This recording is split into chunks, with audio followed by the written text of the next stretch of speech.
ओहो LG G8X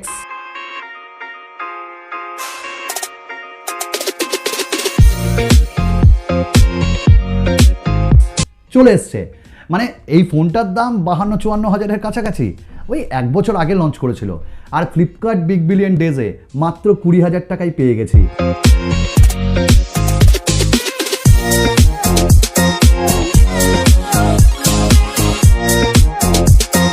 তাই মনে করলাম একটা ফ্ল্যাগশিপ বিস্ট এটা, তাই আপনাদের সঙ্গে একটু শেয়ার করি। আরে হ্যাঁ, চলুন না দেখে নিই ফ্লিপকার্ট বিগ বিলিয়ন ডেজে যেটা আমি পেয়েছি কোনো খারাপ কিছু না তো, ঠিকঠাক পেয়েছি তো, মানে আনবক্সিং।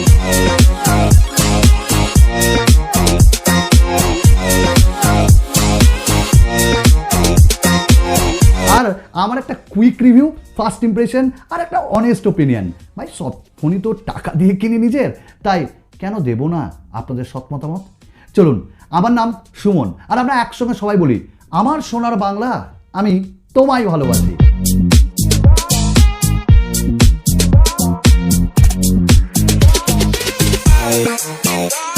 বন্ধুরা, ডিএসএলআরও কিনে নিয়েছি, মানে বিগ বিলিয়ন ডেজে সব কিছুই কিনতে ইচ্ছা হচ্ছে, তাই ওটারও আনবক্সিং আসবে। কিন্তু তার আগে LG G8X। তো বক্সে আমরা কি কি পাই চলুন দেখে নিই।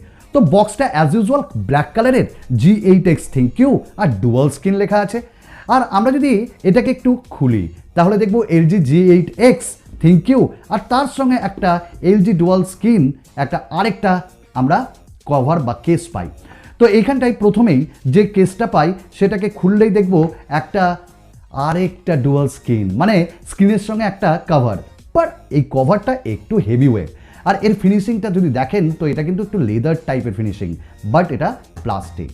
চলুন, এরপর আমরা এখানে পেয়ে যাচ্ছি যে মেন বক্স, তার পেছনে এবং সামনে দেখবেন ফেস্টিভ স্পেশাল এডিশন, আর পেছনে GT8X ডিজিটাল সাউন্ড।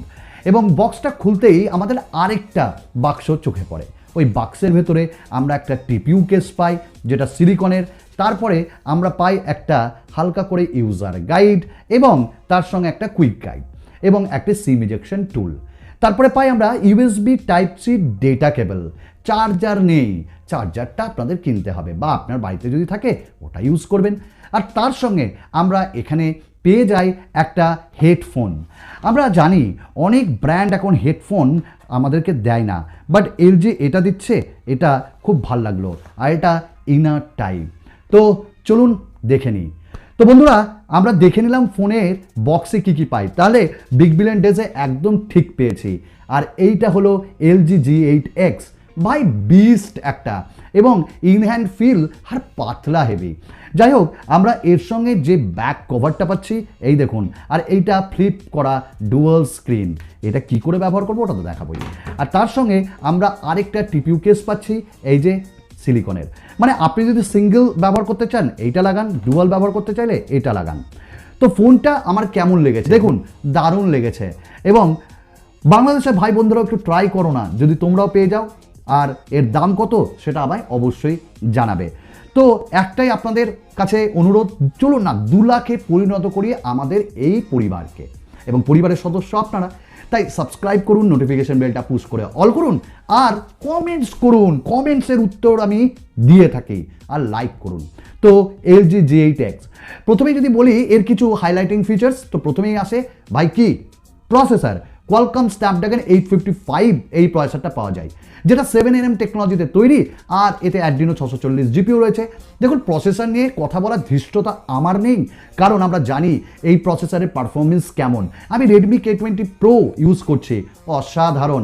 তাই এর পারফরমেন্স সত্যি, রেন্ডারিং হোক, এডিটিং হোক, বা মাল্টিটাস্কিং বা হেভি গেমস, পাবজি, কোনো অসুবিধা হবে না। এবং এর ডেডিকেটেড রিভিউ তো আসছে, আজকে জাস্ট কুইক রিভিউ, আনন্দে মন মাতোয়ারা।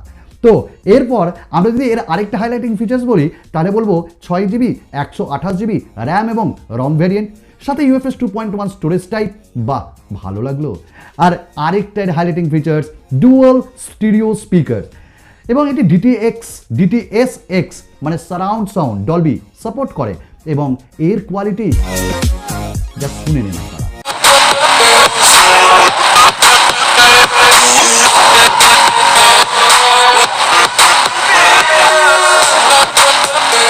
কেমন লাগলো? অসাধারণ। এবং থ্রু হেডফোনও অসাধারণ, এবং যেটা বক্সে পাওয়া যাচ্ছে ওটারও দারুণ। আমি যদি বলি এর আরেকটা হাইলাইটিং ফিচার্স, তাহলে বলতে হয় এর স্ক্রিন, মানে ডুয়াল স্ক্রিন। একসাথে আপনি দুটো স্ক্রিনকে ইউজ করতে পারবেন, একটাতে একটা কাজ করুন, আরেকটা অন্য মাল্টিটাস্কিং বা গেম খেলুন। আমাদের আরেকটা হাইলাইটিং ফিচার্স হলো এর বাই বিল্ড কোয়ালিটি, সেটা নিয়ে আমি আরেকটু পরে আসছি। IP68 সার্টিফাইড, যাই হোক ওটা নিয়েও পরে আসছি। এর আরেকটা যেটা হাইলাইটিং ফিচার্স সেটা হলো ব্র্যান্ড ভ্যালু। তো এই সব নিয়ে এই দারুণ ফোন, বুঝলেন, আর OLED ডিসপ্লে। তো বিল্ড কোয়ালিটি নিয়ে যদি কথাই ওঠে তাহলে বলবো যে এর বিল্ড কোয়ালিটি অসাধারণ, কারণ আমরা এটা পেয়েছি 20,000, তাই 20,000 হিসাবেই এটাকে ট্রিট করব। আমরা এখন মার্কেটে 20,000-এ পাই Realme 7 Pro এবং Poco X3, সেই সব ফোনগুলোতে পলিকার্বনেট, সাইডে মেটাল ফ্রেম, IP68 সার্টিফাইড, মানে ওয়াটার এবং ডাস্ট প্রুফ, 30 মিনিটস পর্যন্ত এ সার্ভাইভ করবে। কর্নিং গরিলা গ্লাস 5 এর প্রোটেকশন পেছনে, ক্যামেরার ওপরেও, এবং এর ইনহ্যান্ড ফিল অসাধারণ। তাহলে এটা নিয়ে কোনো কথা বলবো না। এর আরেকটা হলো এর ডিসপ্লে, এবং ডিসপ্লে যদি বলতে চাই তাহলে সেটা বলবো 6.4 ইঞ্চেসের একটা ইনফিনিটি ইউ নচ ডিসপ্লে, এবং এটি OLED ডিসপ্লে, ভাই দারুণ।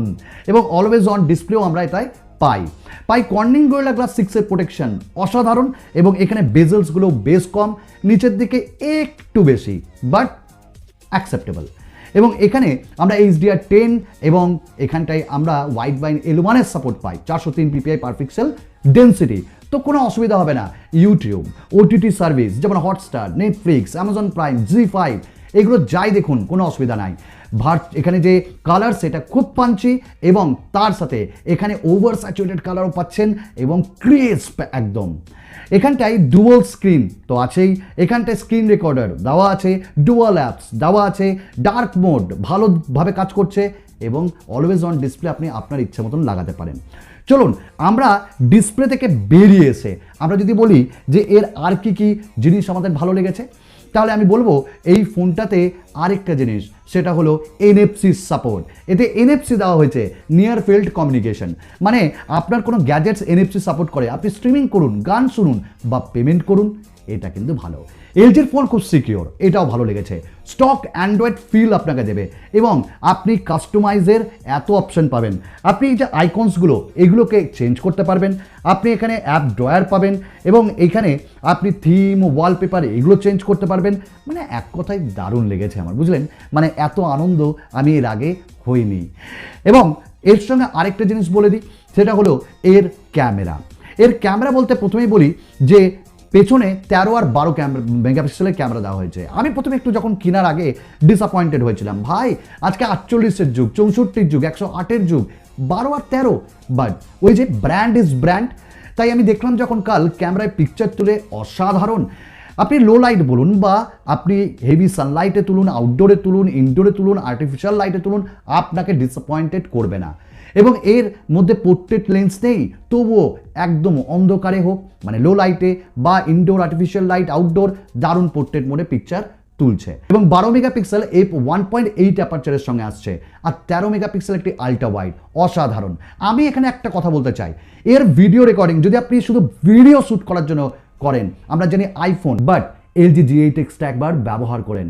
এর মধ্যে ম্যানুয়াল মোড ক্যামেরা রয়েছে, অসাধারণ, এবং আপনি 4K তে রেকর্ড করতে পারবেন 30 এবং 60 FPS-এ। ফুল এইচডিতে আপনি 30, 60, 240 FPS-এ করতে পারবেন। সামনের ক্যামেরা দিয়েও আপনি 4K ভিডিও রেকর্ড করতে পারবেন। সামনের ক্যামেরাও HDR সাপোর্ট করে, এবং সব থেকে ভালো কথা জাইরো EIS এখানে দেওয়া আছে, যেটা আমি নটে দেখেছিলাম, অসাধারণ স্টেবল। সামনে 32 মেগাপিক্সেলের ক্যামেরা, সেখানেও পোর্ট্রেট মোড অসাধারণ, এবং এখানে যে আউটডোর ইনডোরে অসাধারণ। তো ক্যামেরা আমি তো ইনডেপথ রিভিউ নিয়ে আসবই, এবং সেখানে সব ক্লিয়ার করে দেবো। এখানে একটা অ্যাডাপ্টার পাবেন, আর এটার মাধ্যমে আপনি আপনার যে এক্সট্রা স্ক্রিনটা পাচ্ছেন এটাকে চার্জ করতে পারবেন। এবং এর যে ব্যাটারি 4000 mAh-এর, হ্যাঁ সিঙ্গেল স্ক্রিনে একদম ওকে। নর্মাল ইউজার্স হলে 1.5 দিনের ব্যাটারি ব্যাকআপ, হেভি ইউজার্স হলে 1 দিনের। আপনি গেমিং করুন, ভিডিওস দেখুন, হোয়াটসঅ্যাপ, ফেসবুক, মেসেঞ্জার, ইনস্টাগ্রাম যাই করুন, টুইটার করুন, অসুবিধা নেই। তবে আপনি যদি দুটো স্ক্রিনকে একসঙ্গে লাগান তাহলে কিন্তু নর্মাল ইউজার হলে 1 দিন, আর হেভি ইউজার হলে আপনাকে দিনের শেষে আবার চার্জ করতে হবে। বাট আপনি যদি সিঙ্গেল ইউজার হন, মানে একটা স্ক্রিন করছেন, তাহলে কোনো অসুবিধা নাই। 21 ওয়াটের ফাস্ট চার্জিংকে সাপোর্ট করে। আর আগে বক্সে দেওয়া হতো 16.2 ওয়াটের, বাট এখন বক্সের জায়গায় চার্জারের জায়গা তো আছে, বাট চার্জার নাই। তো আপনার কাছে যে কোনো চার্জার থাকুক না কেন, আপনি ওটাকে চালাতে পারবেন। এবং 21 ওয়াট যেহেতু সাপোর্ট করে, এবং সেখানে আপনি 21 ওয়াটের মধ্যে যে কোনো চার্জারকে এখানে কাজে লাগাতে পারবেন। আমার কাছে 18 ওয়াট 20 ওয়াটের চার্জার আছে, আমি সেগুলো দিয়ে চার্জ করছি। এটা কুইক চার্জ 4.0 কে সাপোর্ট করে। তো আপনি চার্জার কিনেও নিতে পারেন, বা আপনার কাছে স্টকে থাকলে সেটা দিয়ে ইউজ করুন, কোনো অসুবিধা নেই। এখানে ডুয়াল সিম আপনি ইউজ করতে পারবেন, মাইক্রো এসডি কার্ডও আপনি ইউজ করতে পারবেন, এটাও খুব ভালো। সব সেন্সার্স রয়েছে, এবং তার সঙ্গে বড় কথা এইখানে যে ইন ডিসপ্লে ফিঙ্গারপ্রিন্ট স্ক্যানার, এটাও খুব ভালো করে কাজ করছে। আনলক আরেকবার দেখি, আনলক আরেকবার দেখি, আনলক দারুণ, অ্যানিমেশনও দারুণ, ফেস আনলকও দারুণ। তো অসাধারণ এই ফোনটি অ্যান্ড্রয়েড 9 এবং এলজির যে ইউএক্স সেটাই রান করছে, এবং খুব তাড়াতাড়ি অ্যান্ড্রয়েড 10 পেয়ে যাবেন। এবং আমি গতকাল একটি আপডেট পেয়েছি সিকিউরিটি লেভেল নিয়ে, এবং সেইখানটায় 182 MB কাছাকাছি আপডেট দিয়েছে। তো সিকিউরিটি প্যাচ আপডেট দেওয়া হচ্ছে, এটাও ভালো লাগলো। তো সব দিক থেকে আমি যদি বলি কেমন এই ফোনটা, আমি বলবো অসাধারণ। 20,000-এ চোখ বন্ধ করে নিতে পারেন, কিন্তু প্রশ্ন হলো আর কি পাবো। তাই ফোনটি আমার খুব ভালো লেগেছে। তো কেউ যদি কিনে থাকেন অবশ্যই কমেন্টস করবেন কেমন লাগছে আপনাদের। আর এর ইনডেপথ রিভিউ নিয়ে খুব তাড়াতাড়ি আসছি, এবং এইটা অসাধারণ, এর কাজ আমার অসাধারণ লেগেছে। চলুন আজকের মতো এইটুকুন, আবার একটি নতুন ভিডিওতে আপনাদের সঙ্গে দেখা হবে। ততক্ষণের জন্য বিদায়।